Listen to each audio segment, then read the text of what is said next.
që tjetë në të njëjtën linjë politikë në jashtme me Bashkimin Evropian. Aspiron tjetë, pra jemi vend kandidat. Po, pa tjetër. Kështu që ne nuk na takon të bëmi pjesë e këtyre lojrave, po themi se nuk jemi një vend i madh, por prapë e ritheksoj që mos duket sikur kemi ndonjë kështu.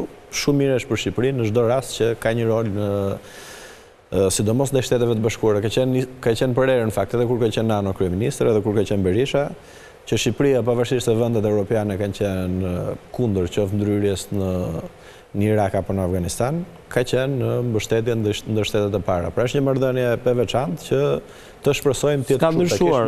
Kjo është pozitive. Edhe është marrëdhënie me shqiptarët, nuk ka rëndësi kush është qeveri, kushdo që ka qenë. Patjetër me shqiptarët, patjetër. Kjo marrëdhënie ka ekzistuar pavarësisht qëndrimeve të ndryshme. Interesat gjeostrategjike të SBA-s janë me kombin shqiptar në rajon. Nëse flasim për parime, edhe për elementë që kanë të bëjnë me të drejtat e njeriut apo me ka ndryshuar politika tani. Parime universale këtu çfarë do thoshte Rama? Jemi në një sens edhe jemi shtet i vogël për ta bërë, po ky është diskutim pasaj që nëse fjalimin ndaj Netanyahut ishte për mos shkuar pas në kohë, atë e kanë në bindje. Ajo drejtje e gjuhë kështu ishte pak e egzageruar për ai nuk është në arrest ndërkombëtar. Edi Rama në Izrael është hebre, në Greqi është ortodoks, në Itali është katolik, në Shtetet e Bashkuara është protestant, në Emiratet e Bashkuara dhe në Arabinë Saudite është musliman. Rama është sipas vendet. Sipas qytetar global. Sipas vendit dhe kuvendit. Edhe bindjet, po, gjë mirë është. Kjo duhet t'ju dëfrende. Kjo duhet t'ju dëfrende juve të opozitë. Mendon se do të ketë ky takim i Ramës në Shtetet e Bashkuara të Amerikës do të ketë ndikim të opozita? Për mendimin tim. Dakor. Sot kishte një video që u bë virale pak kohë, ku ishte një moment që Trump nuk i jepte dorë Ramës, po ishte unë dëgjova në orët e pasdites edhe nga eksponentë opozitës që Rama ka lobuar. Ishte edhe Tony Blair aty. Tani dhe mund të ketë paguar, ku e di unë se çfarë ka bërë, por Edi Rama është përfaqëson Shqipërinë aty dhe është emri i Shqipërisë ndër të tjera.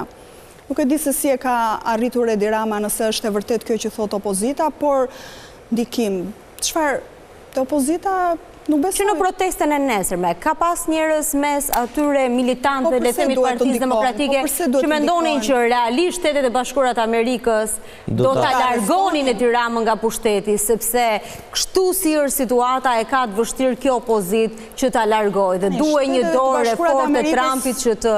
Aty ishte edhe për shembull Viktor Orban. Viktor Orban ka një linjë krye ndryshe nga Bashkimi Evropian, por kjo nuk intereson Donald Trump. Pa është pro Trump. Donald Trump intereson që aty të ketë sa më shumë pjesëmarrës, që bordi paqes të ketë një anëtarësi më të gjerë dhe nëse do ndikoj kjo te Partia Demokratike dhe opozita nesër, këto nuk di ta them, ata që duan, ata që mbështesin, ata që votojnë Partinë Demokratike do të jenë prapë aty. Do të jenë. Mendon Saliani se do ketë një efekt? Unë mendoj që leadershipi i Partisë Demokratike në raport me qëndrimet që ka pasur ndaj Ramës për marrëdhënien me Donald Trumpin ka qenë e gabuar.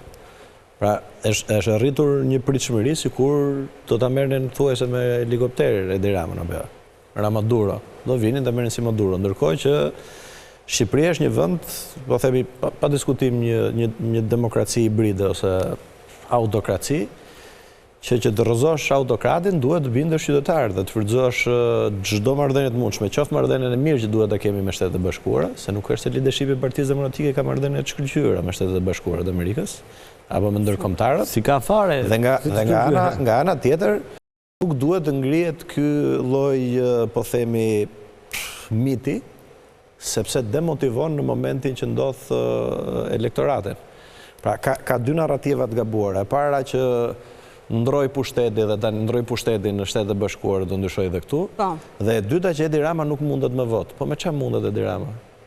Edi Rama mundet vetëm me vot. Nëse thua që Edi Rama nuk mundet me vot, demotivon elektoratin ngri që dalë të votojë, sa thotë që për çfarë dalë të votojë ose këtu që nga mbyllur historia, dhe demotivon po ashtu edhe po themi pjesën e antarësisë dhe mbështetësve të opozitës, të cilët nuk janë njësoj të angazhuar për të shkuar dhe për të ndikuar për delë sa më shumë njerëz të kutit e votimet.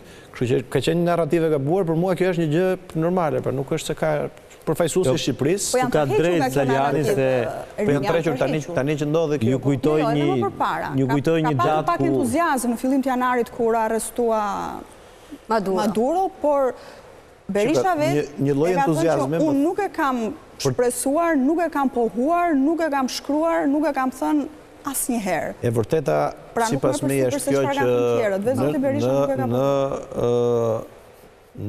në Shqipëri dhe në politikën tonë pa diskutim që pati një lloj entuziazmi, sidomos në momentin që Krislia Civitaj ishte drejtuesi i fushatës.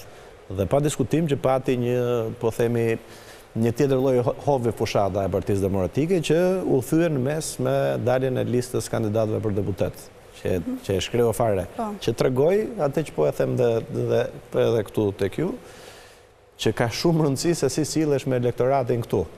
Pra kjo pjesa që zoti Berisha është non grata ra në një farë forme kur Krislia Civita mori bursi për të drejtoj fushatën e Partisë Demokratike. Ju në këtë moment mendoni se mund të fitonte Partia Demokratike? Pa diskutim.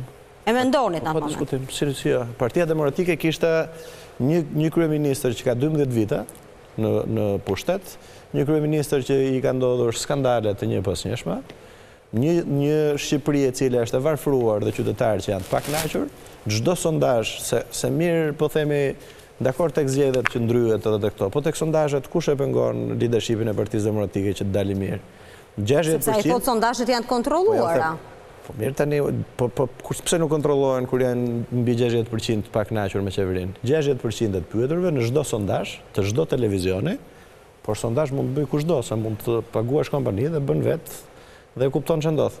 60% e qytetarëve në Republikën e Shqipërisë, minimalisht në sondazhin më të mirë për qeverinë, janë të pakënaqur me qeverinë. Këto janë vota që mund të përkthehen në vot për opozitën.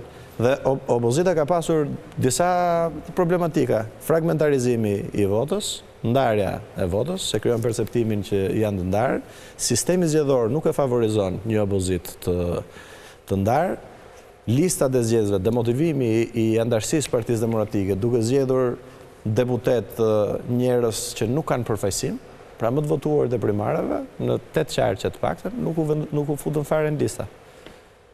Po fare. Dhe nga ana tjetër, unë nuk kam parë, dhe këtë e kam thënë që sapo kam dalë nga izolimi, unë nuk kam parë një seriozitet në shumë zona të kandidatëve për deputet, sidomos të listës së mbyllur.